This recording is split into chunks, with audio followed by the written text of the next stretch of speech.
What, like in unison? Alternating. How often do you do things Hello, in unison? I am Katie. And I am Gemma. Welcome to One on One. We're Robin. Together. Presented by New Zealand On Air Music. Yeah, thank you, New Zealand On Air. What else do you do? Music. Music.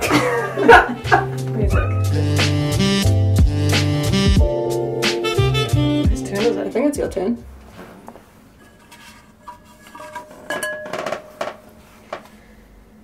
What do you think about the way audiences consume music in today's age? I don't know. Well, I guess I could just be real selfish and think about myself for a second because I'm an audience member sometimes. Yeah. Yeah, I consume in heaps of different ways. Like, yeah, buying stuff and seeking out what you need and then like listening to the radio and coming across cool stuff you've never heard of before, and I make an effort to go see it live and support the bands that are trying to get a thing going. But yeah, I don't know what I think about it. Those are just like the ways that I consume stuff. Do you have a thought? I just only now I've decided, I feel, that I wish it was a little bit more how it used to be, like rolling into record stores and things. Yeah. With like the discovery of things, or... Yes. Yeah. Yep. And the one thing that does bug me, Yeah. I do have opinions about this, Good. is that all of the artwork is so small inside the computer when you're, you know, whereas just even looking at the records in this room, Yeah. like the presence of the artwork, which is a big part of a album, is... That's a huge thing for me with music. I feel a lot more satisfied when it's also an object, because, you know, sound is an intangible thing, so if it just lives in the computer all the time, it doesn't have as much satisfaction for me. But as soon as it's in a real object that I can hold and look at all the artwork, and it's all this different formatting that people have thought about for so long, and there's so many more options to present what you were trying to do with a physical item, I reckon. It just seems a lot more whole than just... Because I guess there's a lot of people that just do digital releases, like via like iTunes or Bandcamp or whatever. But yeah, I feel like it'd be a lot cooler if you could still consume things through objects. But which you can, and perhaps it's good that only the artists who value the packaging and stuff are doing it now. Like, not everyone has to do it, because there's like not all records look cool, and so perhaps some music wasn't being discovered based upon that. So now choice is good. Yeah. So overall, I think good things. Yeah. About consumption is good. music in today's age. Yeah.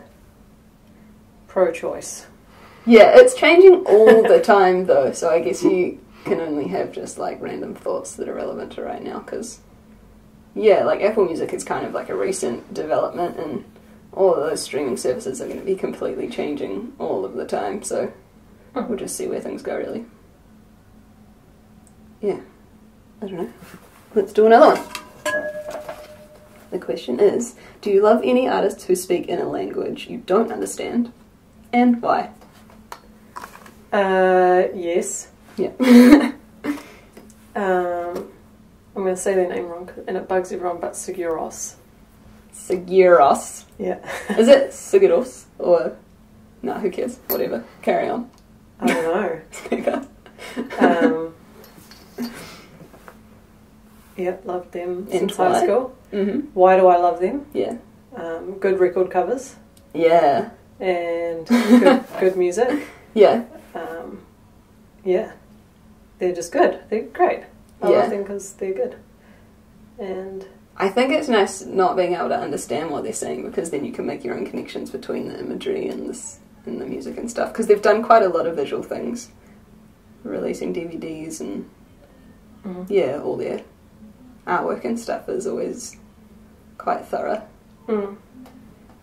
Sometimes you can't understand what they're saying in metal music, but I like it still. Yeah, that's true. You can't really decipher any words. No. Yeah, it's definitely more like a feel to the music rather than just caring what the heck they're saying. Yeah. Because you can get a sense of what it means to you without any sort of words dictating. Yeah. Yep. I reckon. I think I prefer that maybe. So do you listen to... How many bands do you know that don't speak English? Oh, not many, eh? Neither. Which is terrible. Yeah. But some people speak in French sometimes. And I don't know what they're saying when they do that. Oh, yeah? Yeah. Yeah. It seems like there's lots of British musicians that also know how to speak French, and every now and again on a record there'll just be an odd song where they're speaking French and you're like, oh, that's cool. Yeah. Yeah. That's cool. So French and Icelandic would be like the only two languages that I hear in other music. Mm-hmm. Yeah, pretty limited. I'm not a very global person. That's alright. Oh well.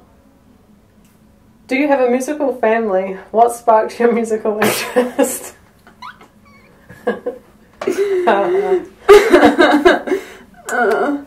Not my family. They, for sure did not spark my musical interest. Oh, yeah.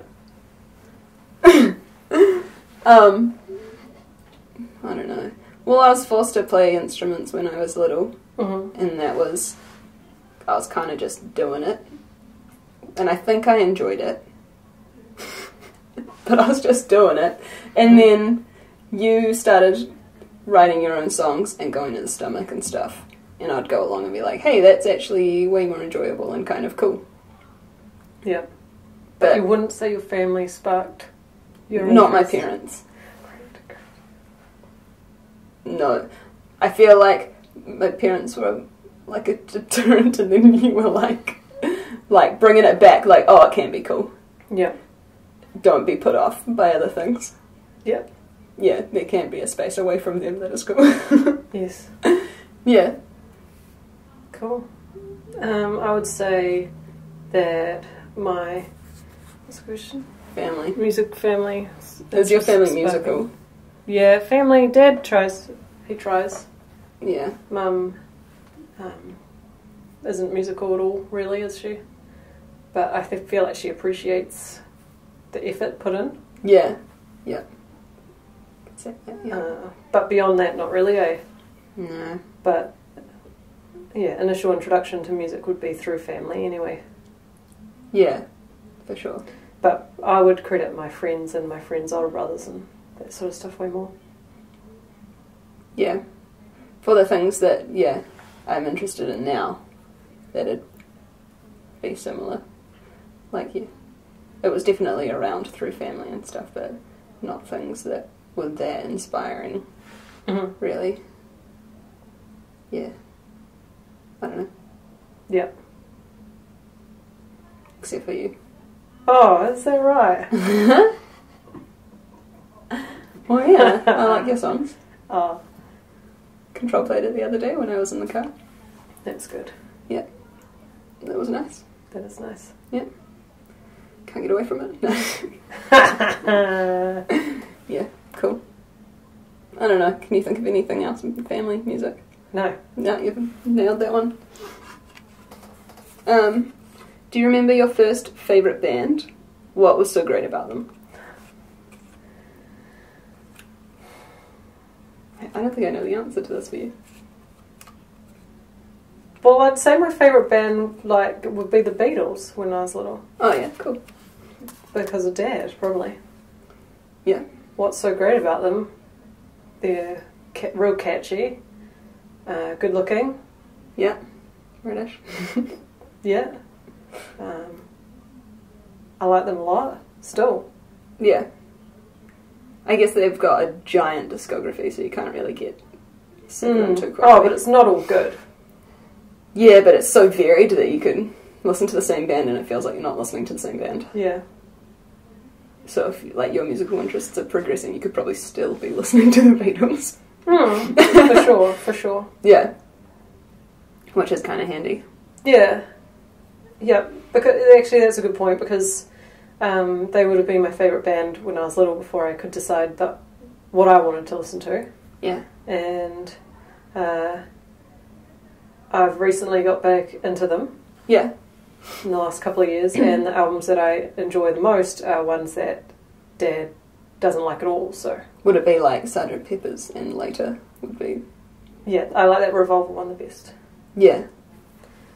Yeah. Not like Help or whatever. No. Nah, cool. What about you? Favourite musician?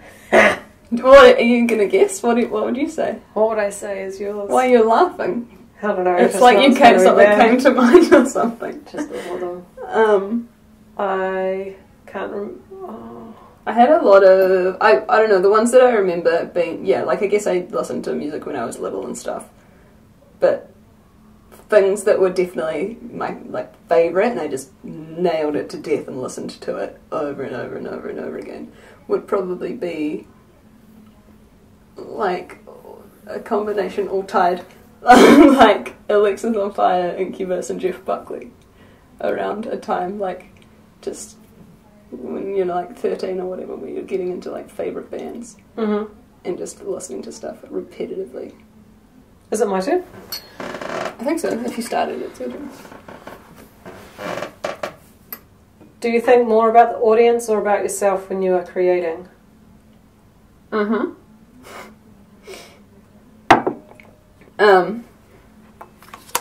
Well, it's different for the different stuff I do, I'd say. So with Robin, I don't think about the audience at all.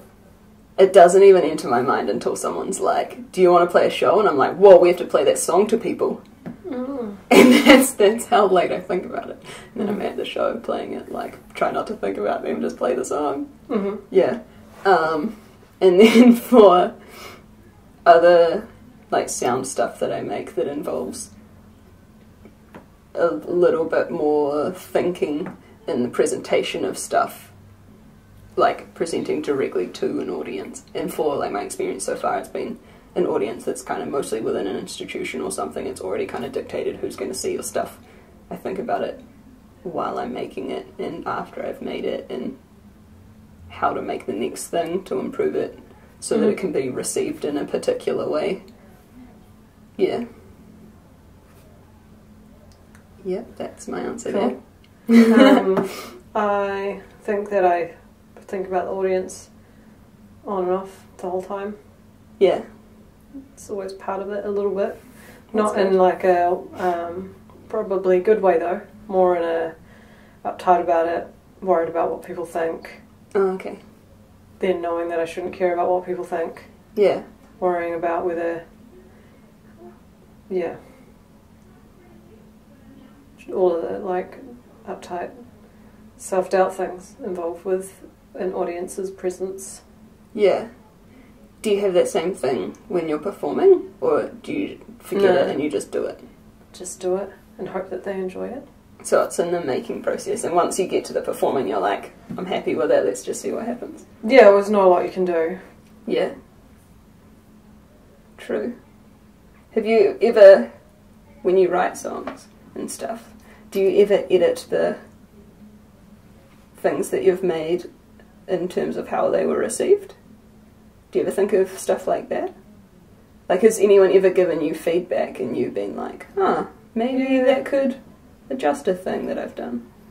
Not so much particular things, but definitely some songs that I would have written off and other people have really liked, so I've taken note of that. Yeah, that's cool. What about you? Yeah. I think, with Robin stuff, things are usually kind of positive, which is nice reinforcement for when you're making things. Like, those few people liked that thing I did that one time, so I feel a bit more motivated to keep going. Or like less unsure. Because when you first start writing stuff, you're like, I don't know what I'm doing. People are even going to like this. Yeah. So that's cool. Makes you a bit more productive, I reckon. If you know that there is like a small audience that might dig what you got going on. Yeah, and then in the like sound making thing, I was doing it all in an institution, so it's very like, do a thing, get it critiqued, people say what they think about your stuff, and then that's going to push your process forward. So it's kind of quite reliant on the audience. Mm-hmm. Yeah, for how it takes its final form. Or like not, you could just ignore everything they say. But usually I'd take it on board and, yeah, try and make it help what I was doing. Yeah. Would you say that you like, I'm just going to go off on a tangent a tiny bit, but do you think that you like getting feedback? What? It's like, we've had this conversation. I really like it. Yeah. Yeah, I differ a little bit to you, where if someone has something to say to me about a thing that I've done, I'm always receptive to it. No matter what it is, like positive, negative, whatever. I'd quite like to know what they're thinking, because it is maybe going to help what I'm doing. Mm-hmm. You know, it might be beneficial for me to know what that one person is thinking when they hear the work. Mm-hmm. Yeah. Cool. Whereas, what do you think about feedback? I like feedback about music stuff because it's in context. Yeah. Yeah. But probably the main feedback that I receive for Robin stuff is good. Yeah. Also that we need a bass player. Yeah, that was a long run of that That's same point Hmm. when we started. I think people might be over it now because they've realised that it's not an accident that we don't have a bassist. Maybe, yeah. Yeah. Or maybe they're just like, they never listen, so what's the point? We're not going to say it anymore. They don't know what's good for them. Yeah, maybe. Yeah. Cool. Is it me? Mm-hmm. Oh, it's the last one. Okay, here we go. How do you design your live show, or is it just a result of playing your music live? I think it's just a result, isn't it? Yeah. I don't think there's been too much thinking on a live show experience, No. really. I think a lot of the time I would like to be able to face the audience, but then we lose track of where we are, so it's just not possible at this point without a set of mirrors. Maybe that could be a thing in the future. We'll practice. Make it a little bit like theme park with some mirrors. Yeah. Designing, yeah. And then solo stuff, no, I just, no thought about the visual part really. You just sit down and play your songs. But would you not say that your sound stuff is very much designed as well? Like you did all the visuals for it? Yeah, it's hugely about that. Like, that's probably the presentation of stuff and like the live experience of stuff is like one of the main points of why I do it. And it's, yeah, I think about it a lot, and lots of decision making of the making is, still connected to how it's going to be when people interact with it, or like the live part of it, for sure. Yeah, so that's kind of on my mind the whole time of how it's going to be live. Yeah, I think that's something that would be cool to play around with in the future as well. Yeah, have it more of an experience that we've thought about, rather than just like, we have to go play these songs now and this is what it looks like when we do that. Yeah. Yeah, for sure. Yeah, that is a good idea. Because at this point I guess we're only thinking about the music, and not like all the other elements that go with performing music. Yeah. Yeah. But that's probably kind of common. Probably. Things that don't write any songs. This is a good yarn. You know what I mean though? Yeah. Like, yeah, you know when you see people at festivals and stuff and bands that are at that level, it's kind of like, whoa, you're playing to that many people now. You actually have to think about what your live show is, because it's a live show in an arena, or it's a live show to, you know, thousands of people. Yep. So, I don't know, from my perspective, it almost seems like thinking about the live shows sometimes, like, pushed ahead by how many people are going to see it. Alright. It's a luxury for popular people. Yeah. Or rich people because of their popularity, eh? Yeah, because it is kind of like a budget thing or a venue thing. Like, Production costs. yeah, exactly. But that doesn't need to hold us back. Yeah. Confetti cannons. It can Yeah. happen. Yeah. Yep. Confetti light show with mirrors. Robin has always spoken to me on a confetti light show mirror type level. Yeah. Yeah, I feel like that's Yeah, probably it's what's in obvious everyone's choice. heads when they hear it. Yeah.